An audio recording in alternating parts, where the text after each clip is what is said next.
So being as we're celebrating our independence today on July 4th, I picked out a bunch of readings from the scriptures that reference the notion of freedom. So from the Hebrew scriptures, Psalm 118, and then Paul's letter to the Galatians, and his letter to the 2 Corinthians, then John's Gospel, and finally the first letter of St. Peter. So Psalm 118, verse 5. In my distress, I called out to the Lord. He answered by setting me free. And from Galatians chapter 5, verse 1. It is for freedom that Christ has set us free. Stand firm then, and do not let yourselves be burdened again by the yoke of slavery. And later on in that same chapter, verses 13 and 15.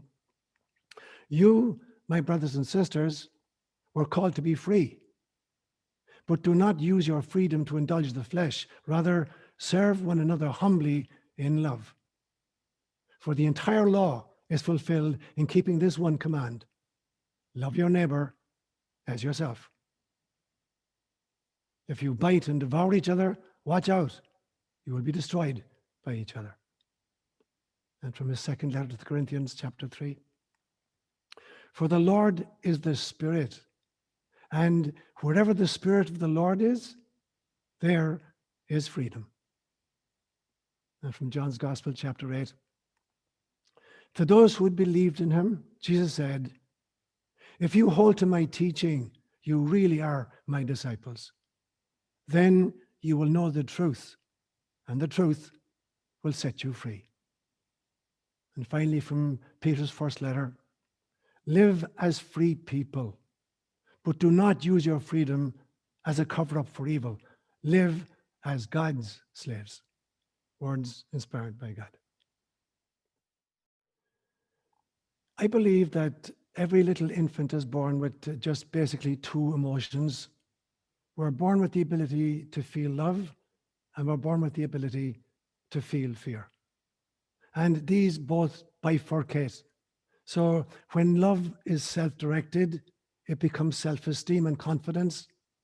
When love is other-directed, it becomes compassion. When fear is self-directed, it becomes anxiety or depression. And when fear is other-directed, it becomes anger or rage. And these two wrestle with each other, because I believe that the greatest fear of all that a little infant has is the fear of being unlovable. Not just not being loved, but being basically unlovable. Because the little infant can't understand why mother abandons him as she goes to the bathroom or goes grocery shopping. As far as the child is concerned, there must be something wrong with me, that even my mother can't love me. So the greatest fear of all that we wrestle with throughout life is the fear of being unlovable. So as little children, we develop a whole bunch of defense mechanisms in order to protect ourselves against this awful realization. So we become the class clown to make people love us, or the good little boy, or the good scholar, or the athlete, or whatever, to try to make people love us. So all of the other virtues and vices, in my opinion, are simply combinations and permutations of love and fear. We wrestle with this throughout our lives. But when I look at compassion, particularly when love is directed outwards, it becomes compassion. And I'm convinced that compassion comes in 4 different faces or guises. Sometimes compassion comes out as confirmation of others. Sometimes it comes out as cooperation with others. Sometimes it comes out as compensation for the failings of others. And sometimes compassion comes out as confrontation with others. So if I were to use a kind of a football analogy that I've done a few times before, I've actually only seen 2 American football games in my life, 2 Super Bowls in the last 10 years. But what I've picked up for it is that you get all 4 kinds of compassion in a football game. The first one is compassion as confirmation, the kind of the attaboy syndrome. Somebody scored a touchdown and everybody in the stadium would go for it, yeah, yeah, yeah, yeah. So the attaboy confirmation kind of compassion. The second kind is cooperation, where the quarterback throws a long throw and the wide receiver catches it and scores a touchdown. So it's a cooperation. In fact, all the people on the field are cooperating with each other. All the members, I think there's 11 on the team at the time, are cooperating with each other. The third one is, somebody in my team fumbles the ball and drops it, and there could be a turnover. but somebody else from my team grabs it, and holds on to it. And that would be kind of compassion as compensation. I'm compensating for the mistake that a teammate make. And then there's the fourth kind. So a quarterback who won't pass the ball to anybody, but every time that the ball is snapped back to him, he tries to run for the end line and he gets sacked again and again and again. And finally, the coach is going to call him over and say, dude, if you keep doing this, I'm going to yank you off and replace you. And so that's compassion via confrontation. So that's what I want to cover in the next 2 homilies, God willing. I want to take these 4 facets of compassion and I want to treat them in today's homily, next week's homily, and then on the 3rd Sunday, I do a recap and a Q&A. So today I want to focus on compassion as confirmation and compassion as confrontation. And then next week, I'll focus on compassion as cooperation and compassion as compensation. So let's begin then with compassion as confirmation. There's a great story, it's in Mark's Gospel, I believe, where Jesus is being hassled by a group of teachers of the law. And so they say to him, there's 613 precepts in Torah. Which of these is the most important? And without batting an eyelid, he said, love the Lord your God with your whole heart and your whole soul and your whole mind. And as a kind of a bonus, I'll tell you what the second one is. Love your neighbor as you love yourself. So in some senses, he's reducing the complexity of 613 precepts down to a single command, that of love. And as he's talking and debating, one of the scribes is really, really impressed. And he says, Master, you're absolutely right.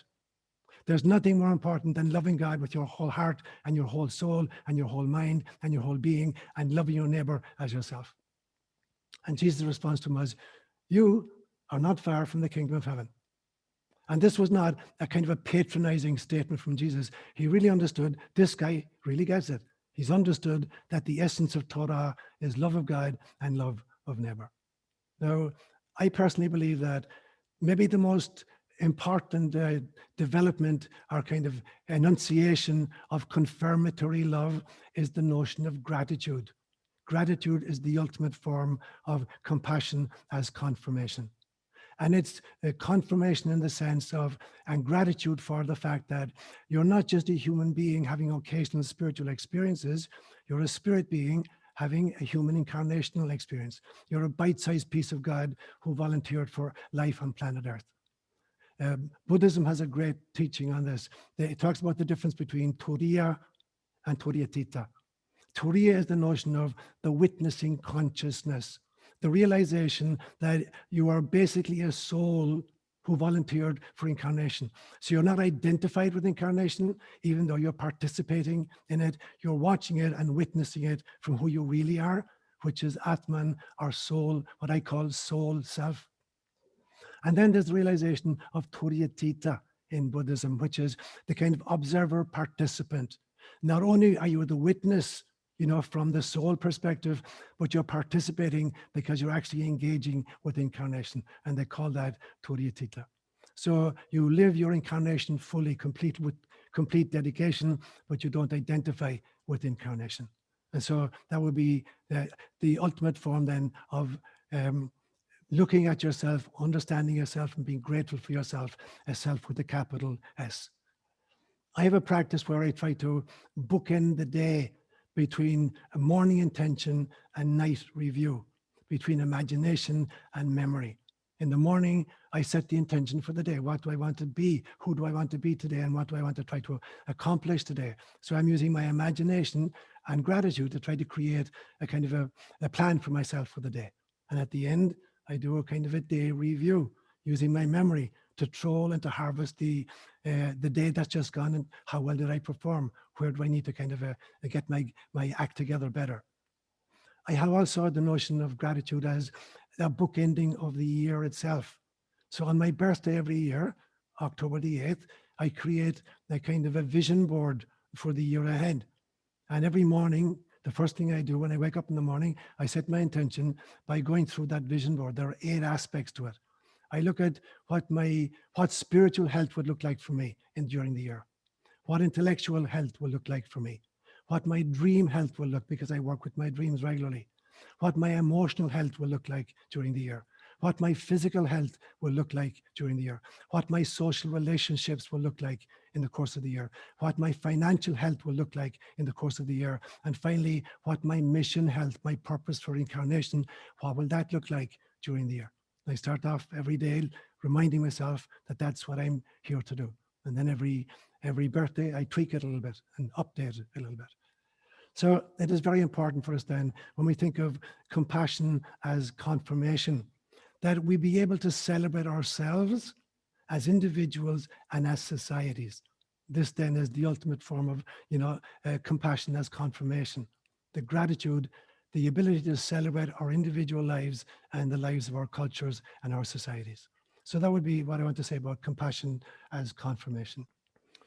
The second point then, I want to look at compassion as confrontation.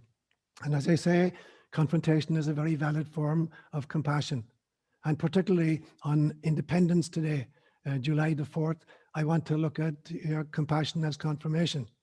Because as well as being able to celebrate ourselves as individuals and societies, we also need to be able to confront ourselves as individuals and as societies.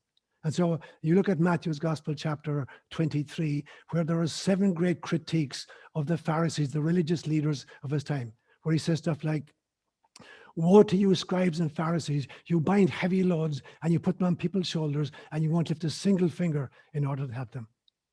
Woe to you, scribes and Pharisees, you've locked the door to knowledge. You won't go in there yourselves and you forbid those who want, you forbid them entry." 7 injunctions against people. So for Jesus, compassion is also about confrontation. So it's very important that we have the ability to confront ourselves and confront our societies in compassion as a form of love. My experience historically is that all great movements, whether they're religious movements or secular movements, they always begin with some kind of a charismatic prophet who has a mystical insight. That's how they all start off. But in time, there's an inevitable decline before some new prophet arrives. So you start with a charismatic, mystical, insightful prophet, and then he's either dies or he's killed, and then there's a movement starts in his memory. And eventually, the movement throws up a kind of an oligarchy, a self-appointed leadership group. And then the next stage is dogma. They issue dogmatic decrees. And then the next step is they insist on orthodoxy. They're not so much interested in orthopraxy, how we live, but in what we believe, what we subscribe to and say yes, sir, to. And then that leads at some stage to censorship of alternative perspectives, and then finally to inquisitions. And then hopefully the entire cycle starts again with some new prophet who comes up and challenges the system. So I want to look for a few minutes with compassion, the compassion of confrontation, to see what I see happening in our world and in our time on this Independence Day. And the first thing I want to look at is our Constitution. I believe that the Declaration of Independence literally has scriptural value for me. It is one of the most extraordinary documents human beings have ever come up with. I'm in the country 34 years. I'm really grateful to be an immigrant who's been accepted and loved here. I arrived here on the 23rd of June, 1987. And what I've seen, unfortunately, over the years I've been here is the gradual dismantling of our freedoms and our rights as American citizens. I see a concerted attack on the Constitution and the Bill of Rights through stuff like the Patriot Act or the NDAA, the National Defense Act. For me, if I were to give a phrase to it, what I am concerned about is what I see as a kind of an accelerating controlled demolition of the American culture. I couldn't put it more strongly. An accelerating controlled demolition of the American culture. So I'm going to look at a few facets of it. I look at education right now and this notion of critical race theory. In my opinion, the most virulent form of racism that this country has ever seen. It started many, many years ago at college level, where people were being indoctrinated with a thinly disguised Marxist ideology. But now it's worked its way all the way down into our kindergartners. So little children literally being shamed in kindergarten for being white or coming from intact families. The problem, people, are those who come from intact families. And little kids literally in kindergarten are being shamed for belonging to the wrong color or the wrong social class, that both parents live at home. I see it in our medicine, science, and censorship.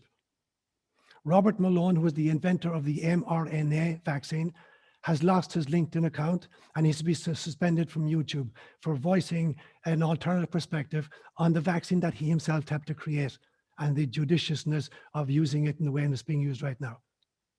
The most published virologist in the world right now is a Dutchman called Geert van den Bosch, and he's been thrown off YouTube for raising concerns about how this COVID situation is being treated. We have at this stage, in my opinion, we have politics dictating to science rather than science informing political decision making. This literally the tail wagging the dog. I look at what's happening to our food and our agriculture. We have created what I'm going to call an agricultural pharmaceutical complex, the Monsanto-Bayer cooperation, where they have charge of the pharmacy and they have charge of the food production. A very well-known billionaire, a very well-known American billionaire right now, has recently acquired 269,000 acres of American farmland and is attempting to hijack patents that we've spent 10,000 years as little farmers since the agricultural and horticultural revolution developing, attempting to own the product, our food source.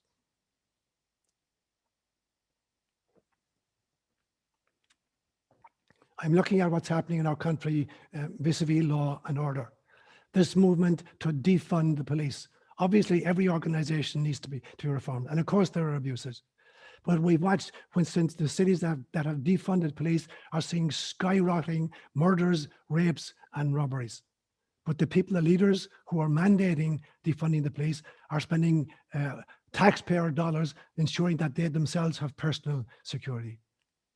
We're freeing repeat violent criminals and jailing peaceful protesters. Maskless arsonists and looters are being called peaceful protests. I look at what's happening in our economy. Crowds can assemble in Walmart, but mom and pop stores aren't allowed to have people in. In 2020, we've witnessed the greatest transfer of wealth in human history from the middle class to the overflowing coffers of the mega rich. I look at what happened in the media, the mass media and the social media. I remember very well on August the 1st, 1981, I was living in a little mission in Kenya called Kituro, and I had many, many outstations. And I just finished Mass in the Central mission, and I was on my way to an outstation when somebody told me that there had been a coup in Kenya, a coup against the president, Daniel Toroitich Arap Moi, who was from the area I lived in. And the very first thing that the coup plotters did was to take over the Voice of Kenya, the radio and television station, because they know that if you can control the narrative, you can control the outcome. Gratefully, the coup lasted all of about 6 hours. I remember the fact that the fourth estate, this was a notion that was first promulgated in about 1837 as a result of the French Revolution. They're called the fourth estate. The press became known as the fourth estate because there had only been 3 estates up to then. The first estate was the clergy, the second estate was the nobility, and the third estate were the commoners who had no voice. And so the fourth estate was set up shortly after the French Revolution in 1789 to give a voice to the commoners. But unfortunately, the press itself has been hijacked. Operation Mockingbird in 1948 was an effort on the part of the CIA to infiltrate American press and to kind of influence what they're reporting.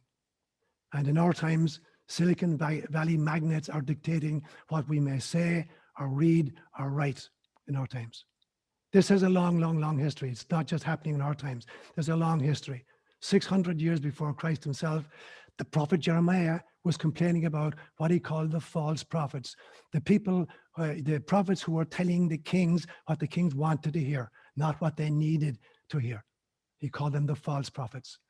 We have the same notion throughout Europe in what became known as the court historians, the people who wrote accounts of the royalty and the blue bloods, not the excesses of the regimes, but licking them and praising them.